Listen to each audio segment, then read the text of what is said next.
nüüd ma võin öelda vist seda, et meie mess on avatud. Aitäh, härra linnapea Urmas Kruuse, aga täna meil lindi lõikamist ei toimu küll, aga näete, on siia maamessile iseloomulikult toodud üks pukk ja ma palun siia puki juurde härra linnapea ja härra maavanema, nagu näete, ei ole meil täna siin kõige moodsamaid metsategemisvahendeid. On vana hea 2 mehe saag. Kuidas heliseb?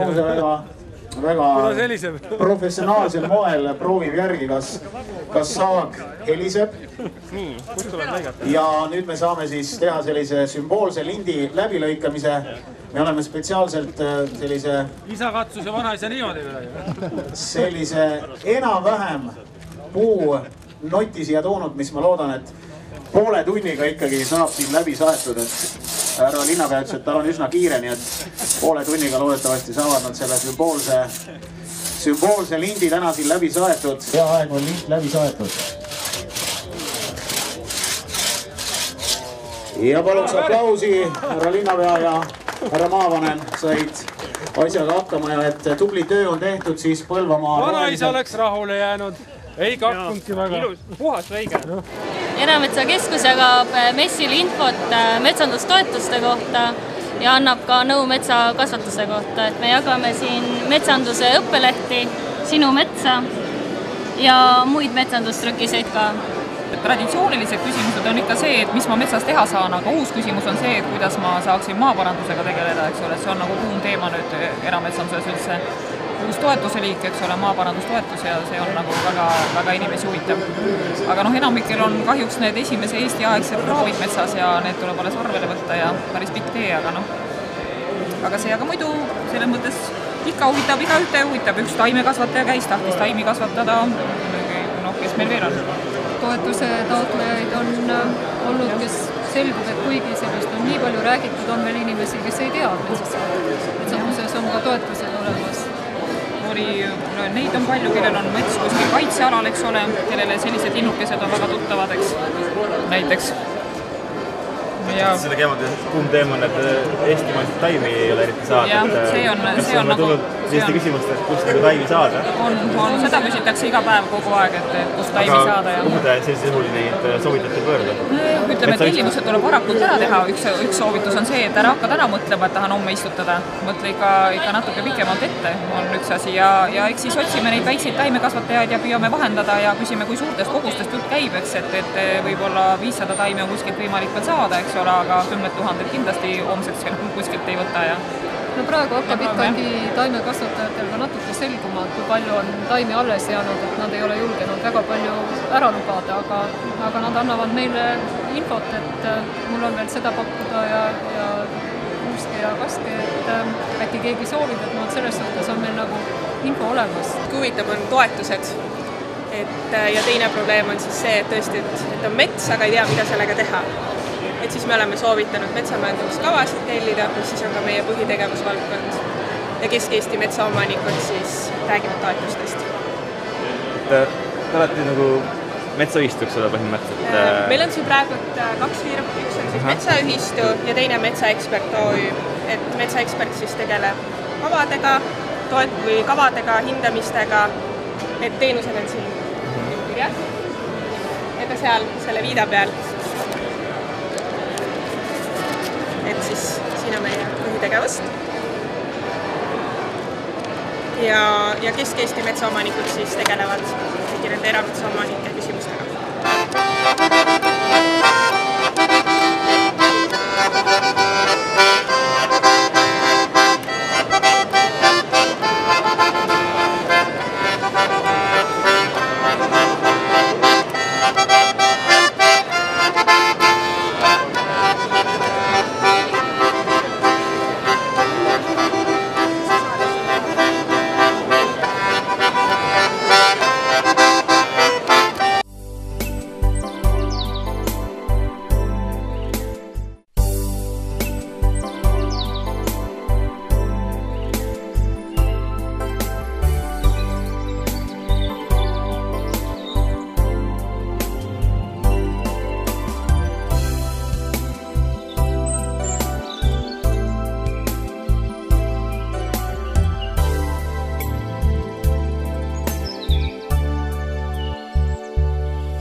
tunnustame neid inimesi, kes Erametsaliidu ja keskuse juhatuse hinnangul on oma asjadega väga hästi hakkama saanud. Esimene tänukiri läheb tublile tugisüsteemi koostööpartnerile ja tema nimi on Üve Niilo.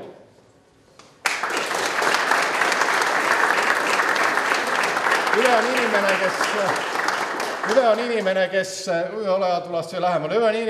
kes korraldab Keskühistu Erametsa kogu seda paberimajanduse poolt ehk hoolitseb selle eest, et need ühiselt müüdud puidu tihumeetrid, need ka paberitel väga õigesti ja korrektselt kajastus. Aitäh!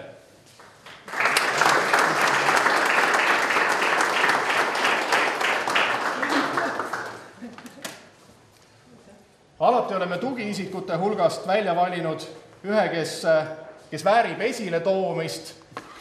Tänukiri on läinud erinevatesse Eesti piirkondadesse ja seekord anname selle sellisele inimese nagu Olav Udam Viljandimaalt.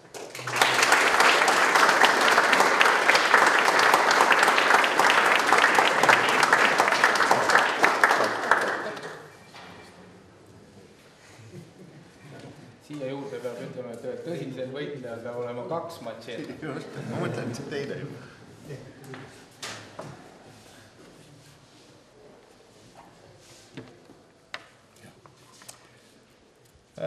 Riigiga peab erametsarahvas tegema koostööd, aeg-ajalt peab vaidlema, oma nõudmisi esitama, nii edasi. Aga ma usun, et sellise konstruktiivse läbisaamise osas on hea, kui tublisid on nii erametsa poole peal kui ka riigi poole peal. Ja seetõttu me oleme iga aasta ka tubli riigiametnikku meeles pidanud ja sel aastal anname tänukirja sellisele inimesele nagu Jaanus Nilp.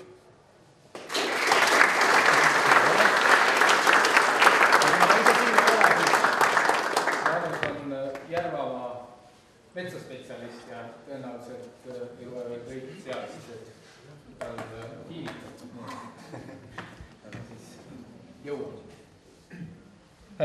Jaa, selleks, et toetusraha liiguks metsaomanikuni hästi ja sujuvalt ja Erametsakeskuse spetsialistid teeksid head tööd, nii et erinevad osapooled, riik, erametsaomanikud saaksid kenasti rahul olla, tunnustame ka alati ühte Erametsakeskuse töötajat ja seekordsel Erametsakeskuse töötajate endi keskel läbi viidud hääletuses sai kõige rohkem punkte, ehk siis tubli Erametsakeskuse töötaja tiitli Mart Ants Pavelson.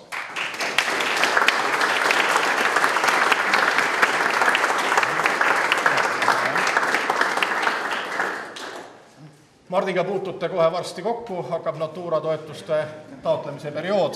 Mart võtab paberid vastu.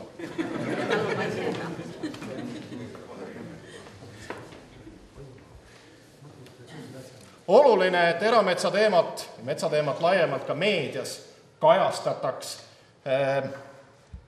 Aeg-ajalt on paraku nii, et me ei kohta meedias just kõige asjatundlikumaid sõnavõtte ja seisukoha avaldusi, aga on ajakirjanikke, kes metsateema on ka endale selgeks teinud ja täitsa kenasti ka erametsarahva mure laiema lugejate ringini toovad. Ja me tahame tänukirjaga autasustada Äripäeva ajakirjaniku Ain Alvelat.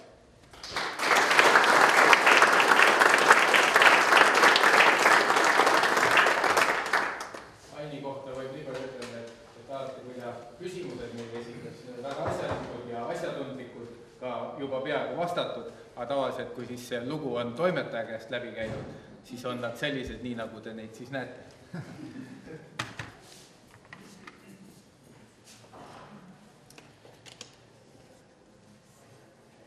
Metsaühistute poolt metsaomanikele ka majandusliku sisuga teenuste osutamine on olnud üks suur väljakutse metsaühistute süsteemile.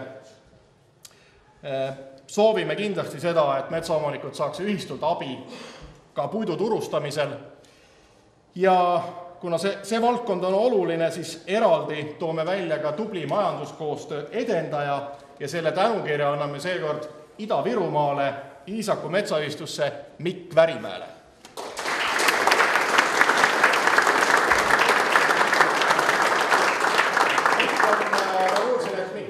kasutab seda pausi raie ja istutuse vahel ja läks reisile praegu. Tuleb kohe varsti tagasi, et Viktor võtab siis Miku tänukirja kaasa.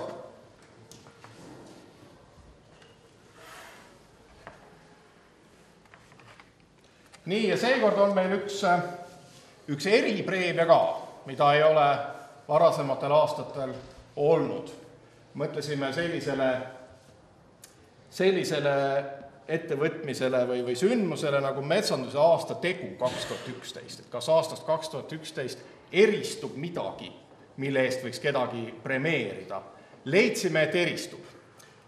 Leidsime, et on selline tegu olemas küll, see on seesama minu poolt enne juba ka mainitud tulumaksuseaduse muutmine, jah, jällegi selle reservatsiooniga, et see kindlasti ei ole kõik päris nii, nagu metsaomanikud tahtsid, aga ometigi, arvestades seda Eesti maksupoliitika jäikus, seda liini, mida kogu aeg on hoitud, siis saadi lõpuks see asi ära tehtud ja tulumaksuseaduses erisätted metsaomanike jaoks ka kirja pandud. Seetõttu leidsime, et ei ole paljuks pidada metsanduse aasta teo eest meeles seekord keskkonnaministrit ennast, Keit Pentust, selle eest, et tema tegelikult ja oma erakonna sees valitsuskoalitsioonis selle eest tegelikult seisis. Kui ta ennast kohal ei ole, siis teeme aplausi ja eks ta saadame tänu juurde. Eks siis, kui ministrile seda üle saame andma, siis eks me siis ütleme talle nii, nagu see on nagu meie Nobeli preemia, et vahest antakse seda ka avansiga. Nii et loodame. Sest eks neid lahendamata küsimusi ole ju küll.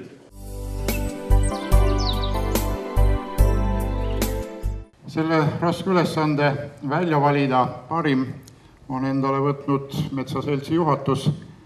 Me istusime koos, kaalusime, nagu ikka tänapäeval öeldakse, kõigepealt selekteeritakse välja nominendid ja siis üks nendest pidasime ka nõu teiste Eesti oluliste metsanduse figuuridega ja meie ühine otsus oli, et selles reas, kus juba on elutööpreemiaid välja antud, ma loeks kõigepealt eelmised saajad. Kõigepealt esimene oli Heino Teder, siis Ivar Etverk, Artur Nilsson, Kaupo Ilmet, Malev Margus ja eelmine aasta Priit Kohava. Selle aasta valik jäi kauaaegsele ja Järvselja metsade ja metsandusega seotud mehele, see on Heino Kasesalule.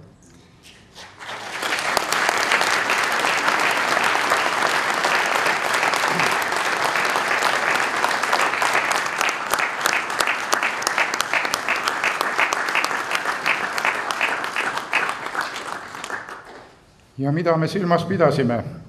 Me hiljuti käisime sind ka õnnitlemas, see oli 1. aprillil, aga mitte naljana, vaid 80. juubel oli, aga see ei ole põhipõhjus. Eestimaal on tegelikult väiksel maal läinud nii, et meil on mõned lahutamatud sõnavaarid. Aastakümneid oli metsandusel üks minister ühe nimega, metsandusteaduskonnal oli üks dekaan ühe nimega ja nii on ka Järvseljal olnud üks juht ühe nimega, see on olnud Heino Kasesalu. Kuigi ajad on läinud ja ametid on muutunud ja Järvselja ametlik nimetuski on metsamajandist metskonnaks saanud, oled sa seal olemas ja sa oled olemas Eesti metsanduslikus kirjanduses, leidnud oma koha, kuidas populariseerida ja mõistvaks teha jahindust, Eesti metsandust, dendroloogiat. Need tegevused, mis on Järvseljal pika mõjuga, on kõik alles, kas on arboreetum või katsealad looduses ja kõiki neid oled sa osanud nii paljudele inimestele tutvustada, olla loodusjuht, olla sõbralik looduse ja metsa ja jahimeeste vastuvõtja Järvseljal. Ja selles mõttes on meil lihtsalt suur rõõm, et sa oled tegusalt olemas, leidnud erinevatel aegadel enesele teostuse ja teinud seda kõik selleks, et Eestis oleks parem metsandus, parem metsaharidus, parem metsateadus, et Järvselja metsad oleksid avatud, sõbralikud ja seal oleks palju põnevat ja head näha. Ja mis meil muud, kui me soovime, et sa kõike seda jätkaksid, sest ajakirjad Eesti Mets ja Eesti Jahimees ei kao kuhugi, nad ootavad kaastöid, Järvseljale tulijaid on ka, kellele metsa alati näidata. nii et selle kõige eest suur tänu ja palju õnne!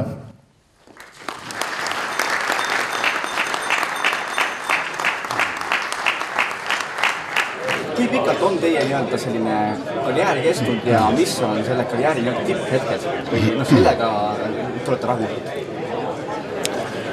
No metsanduses jah, 1958. aastal lõpetasin tolleaegse Põllumajandusakadeemia metsandusteaduskonna ja siis kohe läksin ka tööle tolleaegsesse Järvseli õppe- ja katse metsamajandisse vanem metsaülema kohale.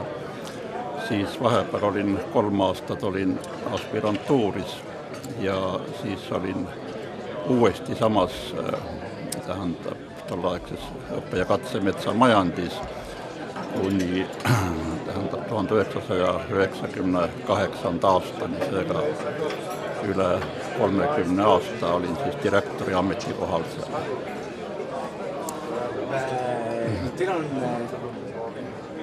Teil on kindlasti meeles mõni selline säravam hetk, et selle üle või see läks hästi näiteks või